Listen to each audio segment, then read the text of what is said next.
m'avait donné 1 euro à chaque fois qu'un de nos élèves disait very, je serais très riche. Parce que la plupart des francophones, et ça a été mon cas aussi, l'utilisent à toutes les sauces. Il n'y a rien de plus beginner, de débutant. C'est donc dans cette vidéo, accompagnée de mes deux coachs Zoé et Émilie, mes deux coachs natives, eh bien nous allons vous donner plein d'autres alternatives pour avoir l'air d'un natif et arrêter d'utiliser very à toutes les sauces. Et si tu veux arrêter de parler comme ça et te rapprocher d'un niveau natif, écoute bien cette vidéo jusqu'au bout et pense à pratiquer avec nous comme d'habitude. Et donc tu vas pouvoir enrichir ton vocabulaire et augmenter ton niveau en anglais. Et si tu ne me connais pas encore, eh bien je suis Lauriane Legrand, la fondatrice du Marathon des Langues depuis 2017, la première école de langue antiscolaire qui est du coaching d'anglais et développement personnel pour débloquer la mâchoire et la confiance en soi. Je suis également l'auteur du livre Parler anglais en 6 mois, pas en 10 ans aux éditions Erol. Et je suis passée de nulle en anglais à l'école à polyglotte et c'est pourquoi j'ai à cœur de partager cette méthode alternative à un maximum de personnes. Donc tu vas retrouver en description de cette vidéo une masterclass offerte qui t'explique comment parler anglais en 6 mois et pas en 10 ans. Donc clique sur le lien juste en dessous de cette vidéo en description pour pouvoir recevoir la masterclass offerte dans ta boîte mail. Alors, tout d'abord, pourquoi est-ce que ça pose problème d'utiliser very? Est-ce que c'est vraiment un problème en vrai? En fait, c'est pas un problème parce que les gens comprennent. Mais oui. C'est hyper répétitif et puis ça fait pas de naturel. C'est comme si en français, tu disais très tout le temps. Ah, ça c'est très drôle, ça c'est très bien, ça c'est très grand, ça c'est très petit. Bon, au bout d'un moment, c'est pesant quoi. C'est très chiant. Voilà. Alright, ok. Donc voilà, donc c'est très basique de dire very. Donc c'est pour ça qu'on va vous proposer autre chose. Alors du coup, il y a 2 méthodes pour changer ce very par d'autres mots. Est-ce que l'une d'entre vous veut commencer? Zoé, allez. On peut commencer avec la première méthode qui est du coup de remplacer very plus the adjective, donc 2 mots, par un seul mot. Donc si on disait very good, super simple, je pense que tout le monde connaît. On peut dire par exemple amazing, on peut dire excellent, great, brilliant. Il y a vraiment beaucoup d'autres choix qui sont un peu plus... Voilà. Et d'ailleurs, c'est vrai que ça fait toujours rire les gens parce que ils trouvent que les Américains, everything is amazing. C'est vrai. Ok. Mais c'est comme, mais vaut mieux quand même dire amazing ou brilliant ou excellent que very good. Exactement. Et est-ce que vous avez 2-3 petites phrases à nous donner pour mettre en contexte? Yeah, let's begin with an American one. The food here is amazing. All right. Yes. This artist is brilliant. Oh, wow. And the music is excellent. Yes. Excellent, good. And we can do... nous pouvons faire aussi en mode négatif. Donc là, on était very good, amazing, etc. Mais si on voulait dire quelque chose very bad, on pourrait partir plus sur awful, dreadful, terrible. Attention au français, c'est pas terrible. Oui. Terrible is negative. Oui, yes, very important. C'est un faux ami. Yeah. Yes. Donc, so for example, yeah, go for it. I feel awful. Yeah. Et qu'est-ce que ça veut dire? Comment on traduit I feel awful? Ah, je me sens pas bien, mais en fait, ça peut être soit I feel awful about this situation. Je me sens vraiment pas bien, je me sens mal, j'ai déconné, j'ai merdé sur cette situation. Ou alors, I feel awful, I have a horrible cold. Physiquement. Voilà. Physiquement, je me sens vraiment pas bien. Intéressant. Ok, trop bien. Merci pour la nuance. On pourrait dire the food is dreadful. C'est dégueu. Fort comme... C'est dégueu. voilà. Ouais. Est-ce que c'est familier? Dreadful? No. Non, ok. Alors que dégueu, oui, ça l'est. Ouais, ok. Donc on peut je pas sais traduire littéralement. Disgusting. Dreadful is okay. Non, dreadful is good. Pas trop familier. Ok, Non. très bien. And this movie is terrible. Donc le film était horrible. Oui. Voilà. Nul, quoi. Et c'est là qu'on disait, du coup, il faut pas... Le film était terrible en mode français, trop bien. Terrible, it was terrible. Very bad. Et donc, par quoi on pourrait remplacer very big? Very big, we could use huge. Ouais. Pronunciation is important because if we say hug, c'est un câlin. Voilà. Huge, c'est grand. C'est très énorme. grand. Oh, enormous. Enormous. Yes. Yeah. Ouais. Et par contre, si c'est very small, à ce moment-là, on dit tiny. Tiny house. Yes, Yeah. exactly. Voilà, le concept du tiny house, exactement. Maintenant, tout le monde connaît. Voilà. Voilà. Et donc du coup, donc là, l'autre technique, c'est on remplace une expression basique par un mot fort. Exemple, very happy, thrilled, delighted. Very angry, furious or mad. Very sad, miserable ou heartbroken. Very hot, boiling, I'm boiling. And the opposite, very cold, freezing. Very pretty, gorgeous. Very ugly, hideous. Very hungry, starving. Very afraid, terrified. Terrified. All right. Very tired, exhausted. Or knackered, if you're British. Familier. Plus familier. Ah. Tout à fait, tout à fait. Bouchez vos oreilles. Et là, en fait, d'ailleurs, c'est assez intéressant cette partie parce que les Français, ils n'ont pas l'habitude d'utiliser des mots avec autant de qui veulent dire autant en fait, qui sont vraiment dans l'excès. Oui. Et donc ça dérange beaucoup les Français au début. Donc c'est vraiment quelque chose qu'il faut voilà, il faut juste s'adapter en fait. C'est culturel, ouais. C'est culturel. Vous parlez avec des natifs anglais, bah vous vous exprimez autrement, c'est tout quoi. Ouais. C'est comme on voilà. disait, d'avoir les deux personnalités. Quand Ouais. on est en mode Émilie anglaise, Émilie française, Voilà. bah il y a des choses qui sont plus ou moins Il y a plein de choses qui normales. changent. Le pitch de ma voix aussi. Oui. Hein, c'est pas pareil. Moi, je le vois aussi avec les ouais. différentes langues. Au début, quand j'ai commencé à apprendre l'anglais, l'espagnol, l'italien, j'étais pas la même personne dans chaque langue. Et moi, j'ai découvert après coup, confessions intimes, j'ai découvert après coup pourquoi j'ai voulu apprendre autant de langues. C'est parce qu'en fait, j'étais tellement perfectionniste à la base en français que le fait de me cacher derrière plusieurs langues, c'était en fait un masque en mode, je peux pas être parfaite puisque c'est pas ma langue native et je l'ai fait dans plusieurs langues. Voilà. Nice. Donc maintenant, on peut se dire, bon, c'est très bien, merci les mots de vocabulaire, mais je vais peut-être pas tout apprendre par cœur. Comment on fait Bien sûr, bah, en fait, l'idée, c'est de les intégrer progressivement à ton vocabulaire, d'accord? Et donc, par exemple, on peut utiliser la technique des 5 mots. Tu fais ça aussi avec nos élèves. L'idée, c'est 5 mots de vocab. Donc, on les met, on s'entraîne à faire une phrase avec. Et tous les jours, on fait une phrase avec les 5 mots jusqu'à ce qu'on se sente vraiment à l'aise, qu'on les ait vraiment intégrés. Comme tu disais tout à l'heure, que on s'ennuie presque. On fait « Ah, celui-là, je le connais par cœur ». Et donc du coup, hop, on peut remplacer ce mot-là par un autre, et comme ça, on y va doucement, progressivement.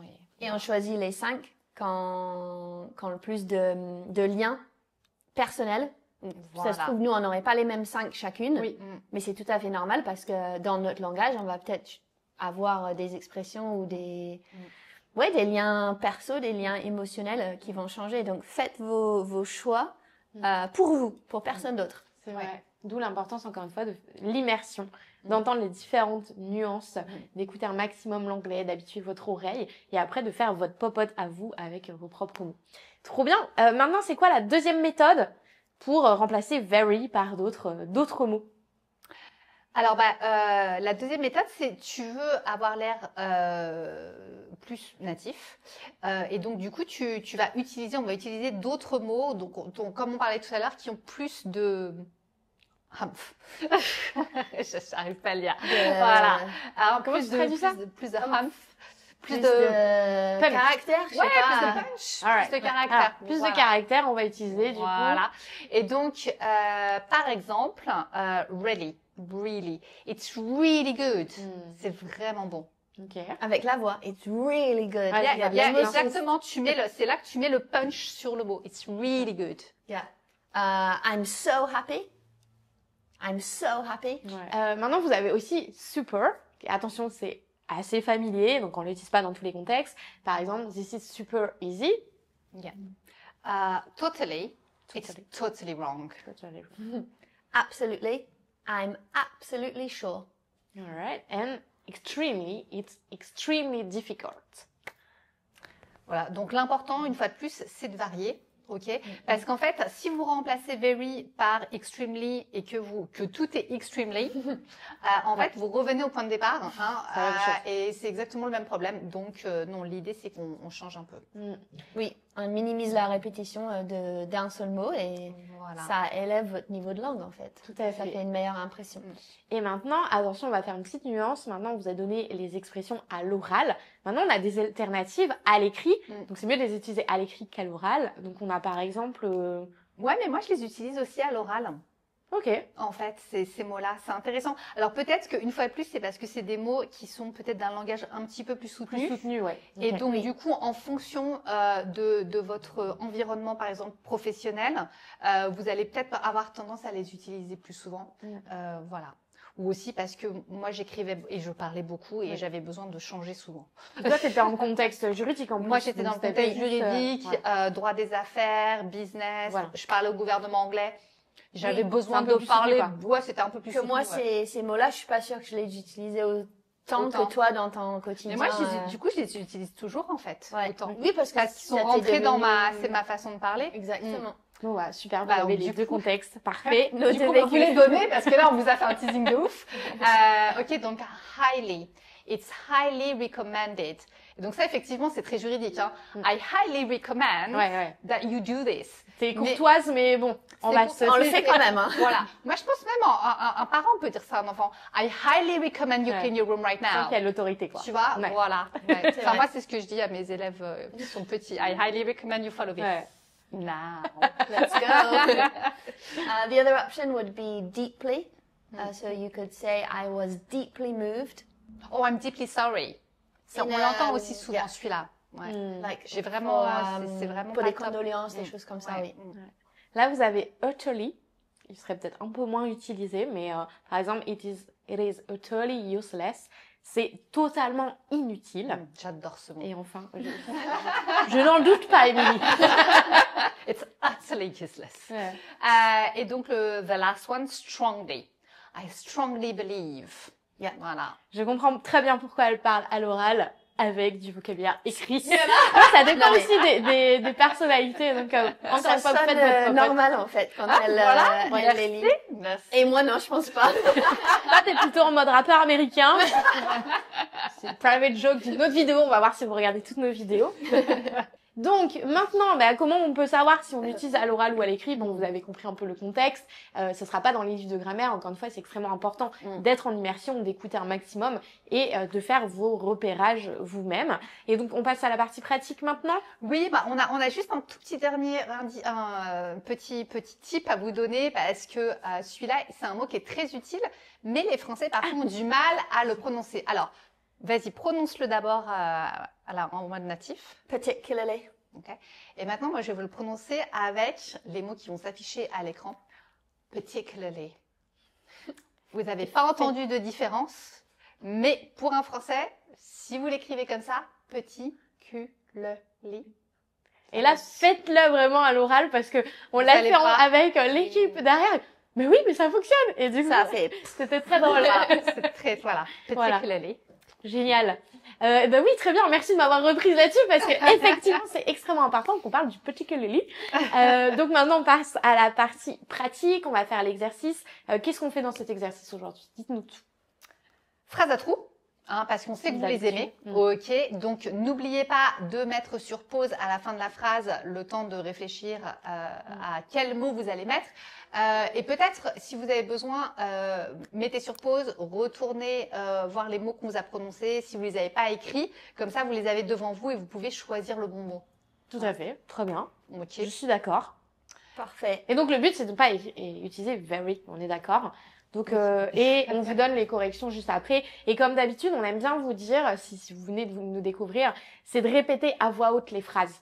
Si vous le faites que dans votre tête, bah vous perdez toute une partie de la partie pratique et du déblocage de mâchoire de descendre dans le muscle de votre mâchoire. On est parti? C'est parti. Yeah, Allez. number one. I'm not just happy about the news, I'm absolutely Your choice. It's not just cold today, it's beep.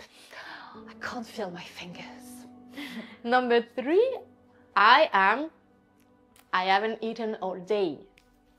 Number 4. That movie wasn't just bad, it was, I want my 2 hours back. Number 5, she looked beep in that red dress. Everyone turned to look at her. Oh, wow. Number 6, I'm beep. Sorry for what I said. Please forgive me. Number 7. He was, after hearing the lie. I'd never seen him that angry before. Number 8, It's not just hot, it's beep. Let's stay inside. Number 9, I'm not sure. I'm beep sure this is the right answer. And number 10, at the end of the week, I feel completely beep. I need to rest. Alright, good job. Et maintenant, on donne les traductions avec les mots qu'on aura choisis. Qu'on aura recommandé, sachant qu'il n'y a pas toujours qu'une seule bonne option. Il y a plusieurs en fait, bonnes options. Voilà, Tout à fait.